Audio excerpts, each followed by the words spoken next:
Salam sejahtera kepada kita semua, saudara-saudara kekasih di dalam Tuhan Yesus Kristus dimanapun kita berada saat ini. Saya berdoa dan berharap bahwa Bapak Ibu semua, saudara-saudara semua dalam kondisi sehat dan baik, diliputi oleh damai sejahtera dari Tuhan Yesus Kristus, selalu menikmati berkat-berkat-Nya dengan segala rasa syukur. Melalui program Roti Hidup, kita kembali akan disapa oleh firman Tuhan yang hidup dan yang menghidupkan kita. Mari berdoa, memohon tuntunan Roh Kudus. Kita berdoa. Dalam kerendahan hati kami, ya Bapa di surga, kami datang menyebut nama-Mu yang kudus dan bersyukur kepadamu. Kesetiaan-Mu sungguh luar biasa kami alami sampai pada saat ini. Sekalipun kami sadar banyak ketidaksetiaan yang sering kami alami dalam kehidupan ini. Kini Tuhan, kami hendak mendengarkan firman-Mu. Tuhan berfirman kepada kami, tuntun kami untuk mendengar Tuhan. Begitu juga pakai hamba-Mu sepenuhnya untuk menyampaikan kebenaran-Mu. Ampuni dosa kami Tuhan, dengarlah doa kami. Di dalam nama Tuhan Yesus Kristus kami berdoa. Amin.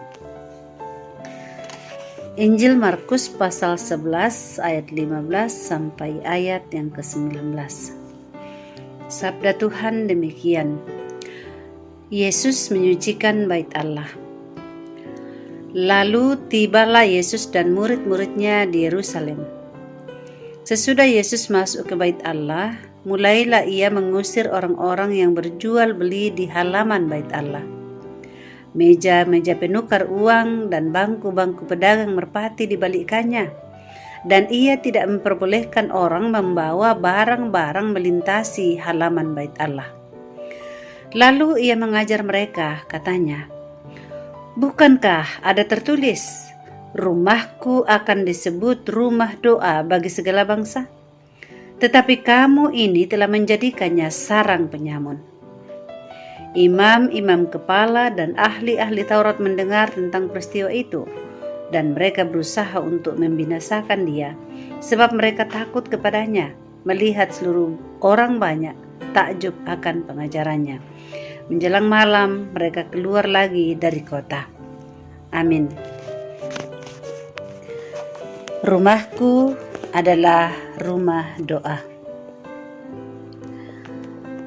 Saudara-saudara yang dikasihi di dalam Tuhan Yesus Kristus, perabotan rumah tangga memiliki kegunaan yang berbeda-beda, dan memang pada dasarnya alat-alat tersebut dibuat untuk membantu pekerjaan manusia. Namun berkat kreativitas manusia, maka banyak perabotan rumah tangga yang diolah dan dibuat sedemikian rupa sehingga menghasilkan alat yang baru dan memiliki fungsi yang berbeda. Tindakan mengubah fungsi sesuatu juga pernah dilakukan oleh orang-orang di Yerusalem pada zaman Yesus. Bukan alat atau perabotan rumah tangga yang mereka ubah fungsinya, tetapi bait Allah.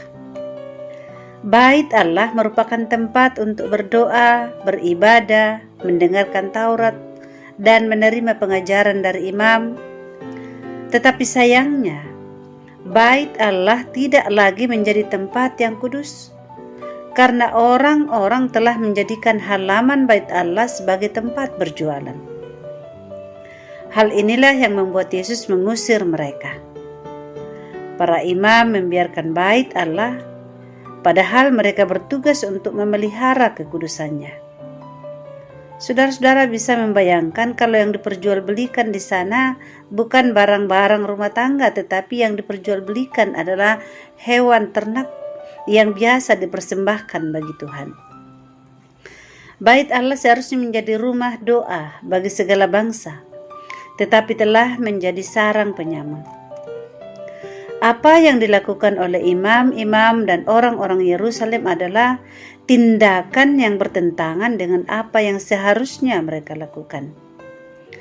Tindakan Yesus mengusir mereka supaya mereka mengerti arti dan tujuan dari bait Allah.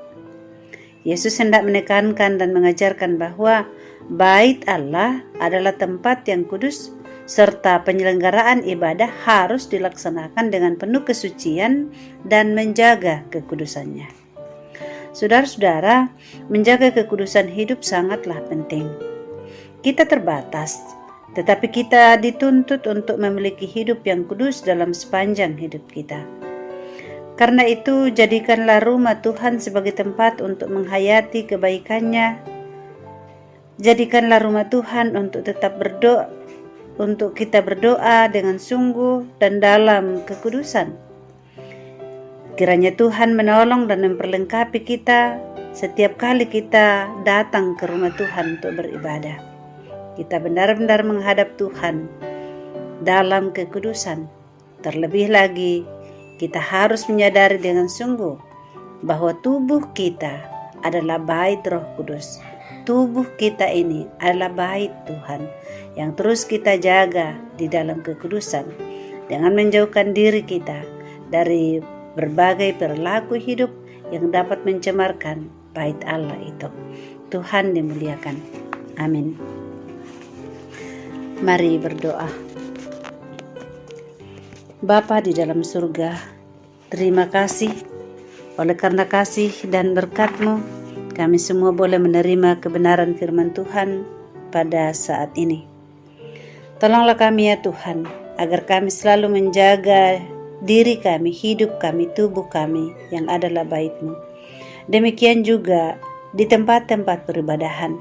Kami sungguh-sungguh menghadap Tuhan dalam kekudusan, bahkan menjadikan tempat-tempat ibadah kami menjadi tempat yang kudus, sehingga Tuhan dipermuliakan. Terima kasih Bapa, singkirkan dari pikiran kami, dari hati kami, dari semua bentuk kehidupan yang kami jalani, setiap hal yang dapat mencemarkan rumah Tuhan. Kini ya Tuhan, kami berdoa kepadamu. Berterima kasih untuk nafas hidup yang Tuhan masih karuniakan.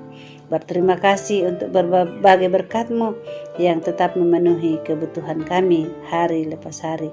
Kami berterima kasih untuk keluarga, berterima kasih atas pekerjaan karunia-Mu, berterima kasih untuk relasi yang baik dengan saudara-saudara kami atau dengan sesama kami.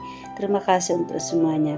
Dan Engkau menolong kami agar kami mampu untuk selalu menikmati damai sejahtera-Mu di dalam relasi yang baik dan benar dengan saudara-saudara kami seiman, bahkan dengan siapapun.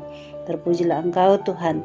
Saat ini juga kami berdoa bersyukur atas pertambahan usia yang Tuhan karuniakan bagi anak Da Corazon, yang juga Tuhan karuniakan bagi Ibu Eliasip Salong Parapak dan juga saudara Nicholas.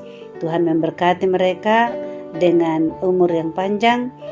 Karuniakan bagi mereka kekuatan iman, karuniakan bagi mereka kuasa untuk tetap hidup di dalam kasih-Mu, dan mereka semakin berhikmat dalam menikmati hidup karunia Tuhan. Kami mendoakan saudara-saudara kami sekiranya ada yang sakit saat ini, lawat dan sembuhkan ya Tuhan. Sebagaimana Tuhan Bapak Daniel Rompon yang juga saat ini sedang menjalani karantina, kasihani Tuhan, tolong sehingga ia boleh pulih kembali. Bapa kami di surga, terima kasih. Dengarkanlah doa kami, permohonan kami di dalam nama Tuhan Yesus Kristus. Amin.